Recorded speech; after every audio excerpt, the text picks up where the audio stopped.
15 years ago, my marriage ended in a storm of betrayal.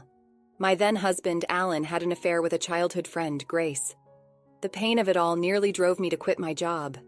It was during this dark time that David, my current husband, entered my life. He was my rock, my solace, and together we built a life filled with love and peace. However, tranquility is a fragile thing. Recently, my peaceful existence was shattered when I encountered Alan for the first time in 15 years. He was at a wedding we both attended, a smug smile plastered on his face. "You must still be single, right? Who'd marry a barren woman like you?" His words, laced with cruelty, cut deep. He puffed up his chest, eager to boast about his son with Grace. "Oh, really? What a cute child," I replied, my voice steady despite the tremor running through me. "Speaking of which, let me introduce you to my children." The blood drained from Alan's face as my son Henry stepped forward. "I am Florence, a woman who found happiness after weathering the storms of betrayal. My life now is full of joy and chaos, overflowing with the love of my 13-year-old son Henry, my 11-year-old daughter Victoria, and my wonderful husband David. Henry, in the throes of teenage rebellion, can be a handful, but David knows just how to handle him. Victoria, a budding fashionista, knows how to wrap her brother around her little finger. "If you're not nice to Mom, I'll start disliking you, big brother," she'd threaten playfully, and Henry would immediately cave. Sorry. Look, I'll be nice to Mom, okay?"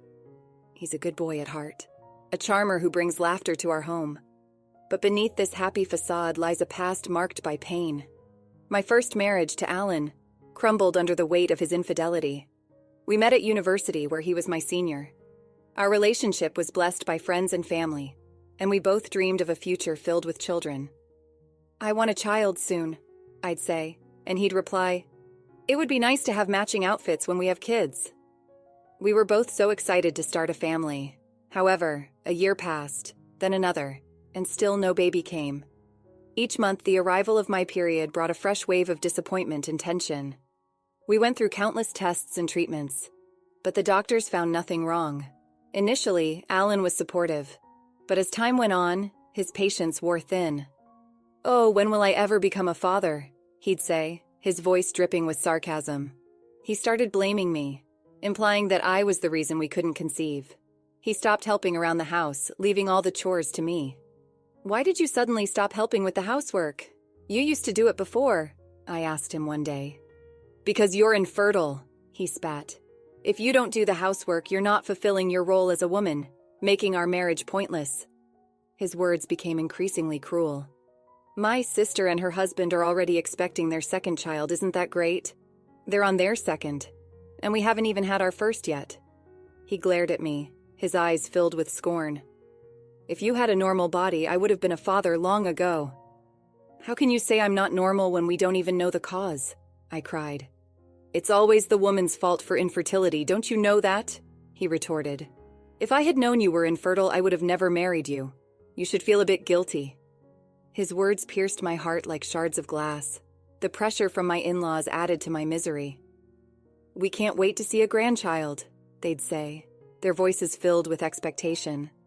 When I tried to explain that it had only been a year, their attitude turned accusatory. "You're useless for not being able to bear children," my mother-in-law once said. "Your sister-in-law did it so quickly. You're the only defective one." The weight of their words pressed down on me, suffocating me. One evening, my best friend Charlotte invited me out for drinks. Alan was rarely home, always claiming to work late. I had a nagging suspicion, but I pushed it aside. That night, Charlotte dropped a bombshell. "I've been wanting to see you for so long. I have something important to talk to you about, Florence." "I've missed you too. So, what's on your mind, Charlotte?" "Do you remember Grace?" Leah was Alan's childhood friend. They lived near each other when they were young, and their parents were close. Grace attended the same university as us, and now works at the same company as me. She's the daughter of our CEO and got her job through family connections. We weren't close in college, and even at work we hardly interacted. But, well, it's hard to say, but I think your husband and Grace are having an affair. I was stunned. "I saw them recently," Charlotte continued, her voice low. "They were walking hand in hand. Not just like friends. No way. I think you should check it out." If you need to talk, just call me, okay? Thank you for telling me. Alan's late nights and his weekend trips for client entertainment, it all clicked into place. That very night, I went to a detective agency. Within a week, they had the evidence. But I wasn't ready to file for divorce. As awful as he was, Alan was the man I had vowed to spend my life with. I couldn't bring myself to end it. A few days later, Alan came home early. He was sitting at the dinner table, an unusual sight. "Oh, you're home?" I said, trying to sound casual. "I thought you'd be late again today." "Yeah, sorry about that," he replied, his voice uncharacteristically serious. "I need to talk to you." My heart pounded in my chest. I knew what was coming. "I want a divorce." "What?" "Grace is pregnant. I'm going to marry her." "Grace? Your childhood friend? You said she was just a friend and now she's pregnant? You were having an affair." "Don't call it an affair," he snapped.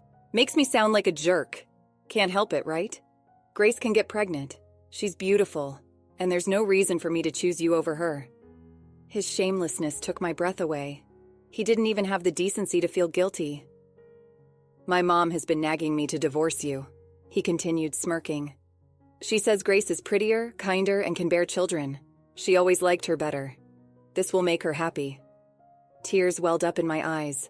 I knew his family had always preferred Grace. "Well, I've packed my stuff. Gotta get back to Grace and her upcoming baby." With that, he walked out, leaving me numb with shock and grief.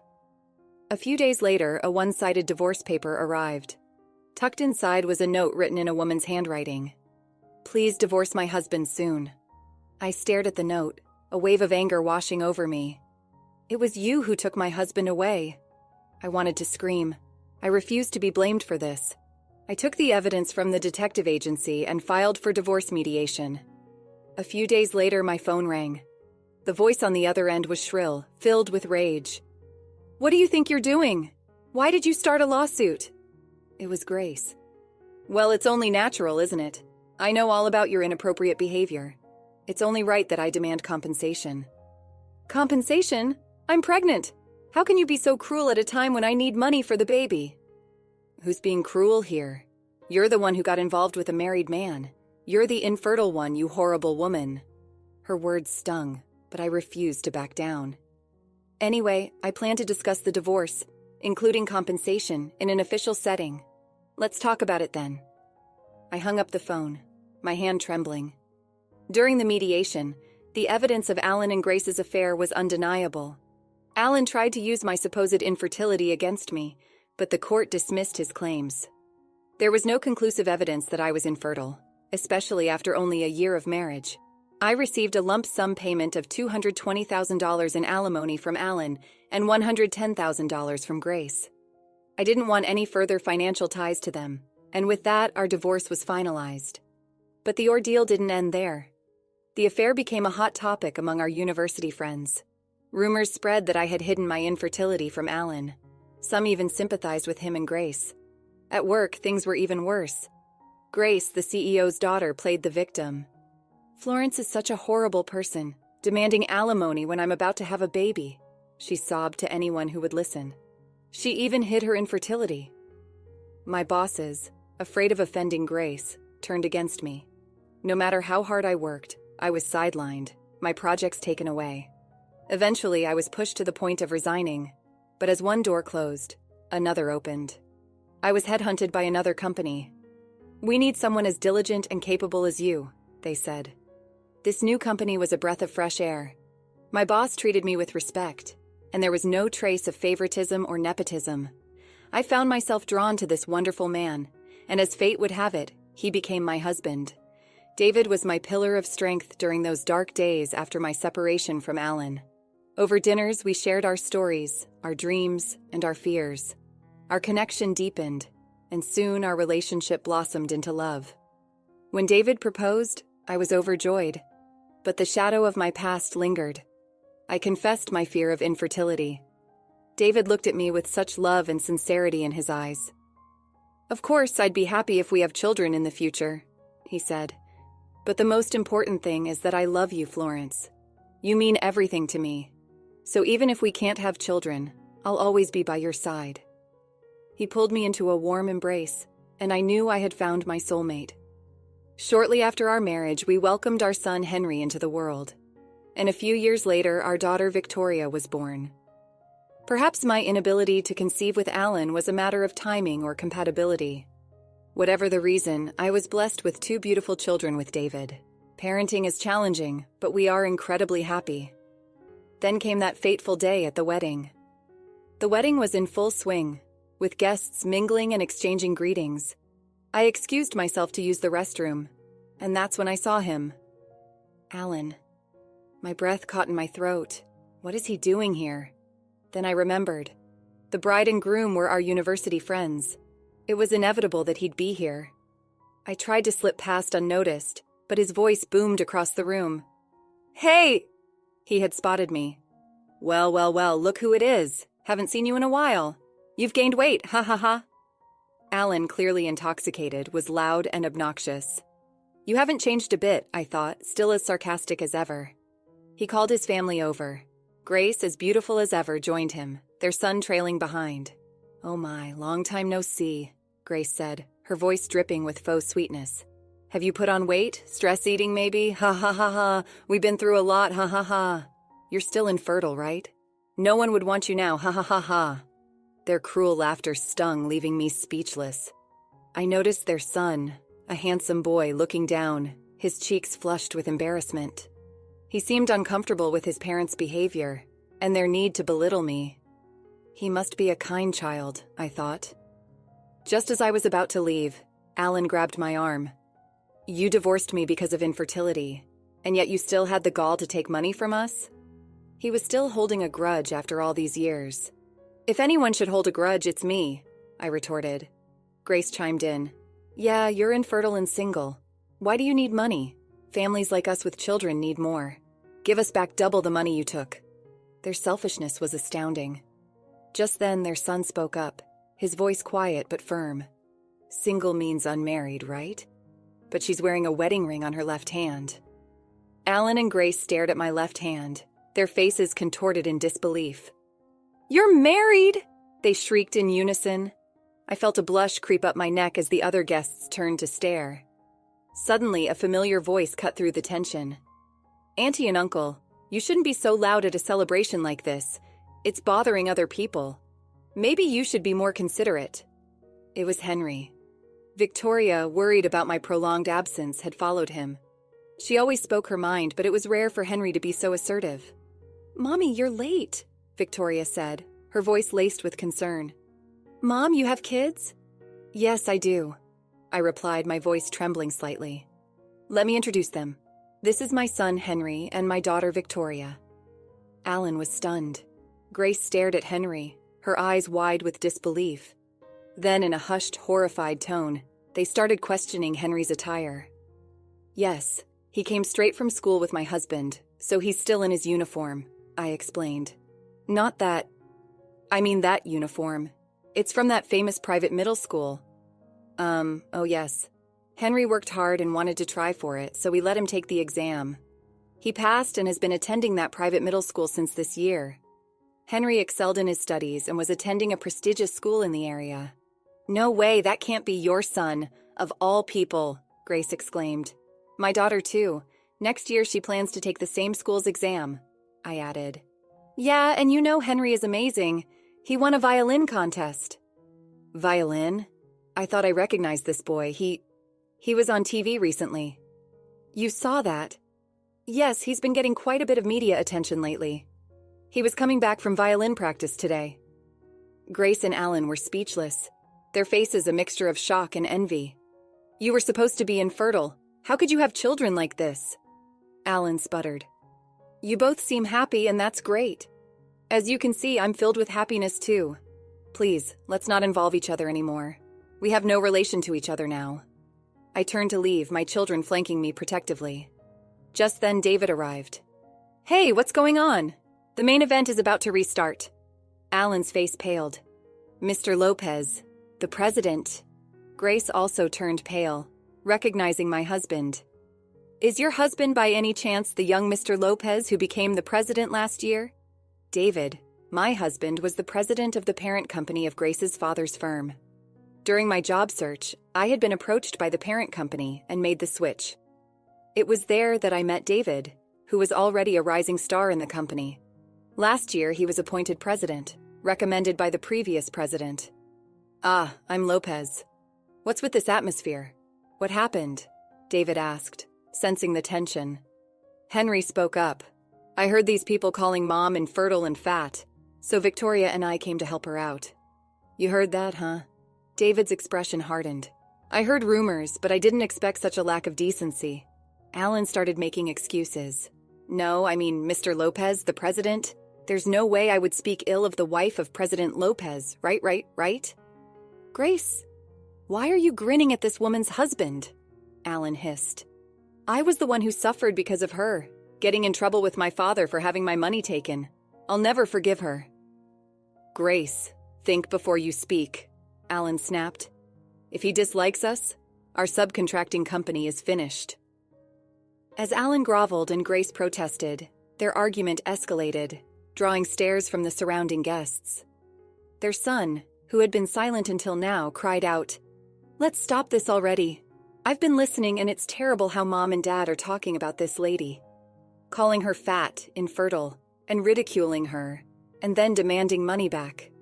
It's embarrassing for me. And what's this about an affair? Am I a child born from an affair? Am I an unwanted child? Alan and Grace were visibly shaken by their son's tearful outburst. Oh, well, it's not like that, Grace stammered. I noticed the other guests staring at us, their faces a mixture of amusement and disapproval. Grace, finally realizing the spectacle they were making, blushed deeply and looked down. Although I couldn't forgive Alan and Grace, I admired their son's strong sense of justice and kindness. He had nothing to do with this. I wanted to comfort him, but before I could speak, David stepped forward. Thank you for defending my wife from the insults. You are a kind child, David said, patting the boy's head. Then turning to me, he added with a smile, but maybe I am a bit chubby. That's not true at all, I protested. Well, actually, I am pregnant. My belly has been growing. I stroked my belly gently. I was, in fact, pregnant with our third child. I looked at the boy, his eyes filled with tears, and said, Your mom also nurtured you in her belly with great care. You're not an unwanted child. Your mom and dad love you and are proud of you, right? I looked at Alan and Grace, silently urging them to reassure their son. The boy looked at his parents, his eyes pleading. Really? Alan and Grace, flustered, quickly nodded.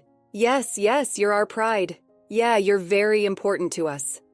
The boy's face lit up with a smile. Seeing him happy brought a sense of relief. Let's get back to our seats for now. It's a day of celebration, I said, ushering everyone back to their tables.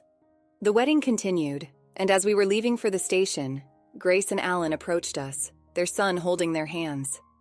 Henry and Victoria stood protectively beside me, but David chuckled and calmed them down. Sorry about that, Alan mumbled. We're truly sorry. It's late, but we regret everything, including today. And thank you for earlier. It was the first apology I had received from them in 15 years. Perhaps having a child had changed them, at least a little. Really? After all this time? I laughed. Well then. With that, I turned and walked away, my family by my side. Henry offered to carry my bags, taking the one with the maternity mark on it. Victoria cheerfully draped a coat over my shoulders. Despite their young age, they were thoughtful and caring, especially during my pregnancy. All right, tonight's dinner will be Dad's homemade hamburgers, Henry and Victoria's favorite, I announced. Yay! Thank you! They cheered. As we walked away from the drama, I vowed to protect the smiles of my beloved family, leaving the pain of the past behind me. After experiencing the full journey of our story, we'd love to hear your thoughts. How did the story resonate with you? Don't forget to like, subscribe, and stay blessed. Thank you for watching and see you in the next story.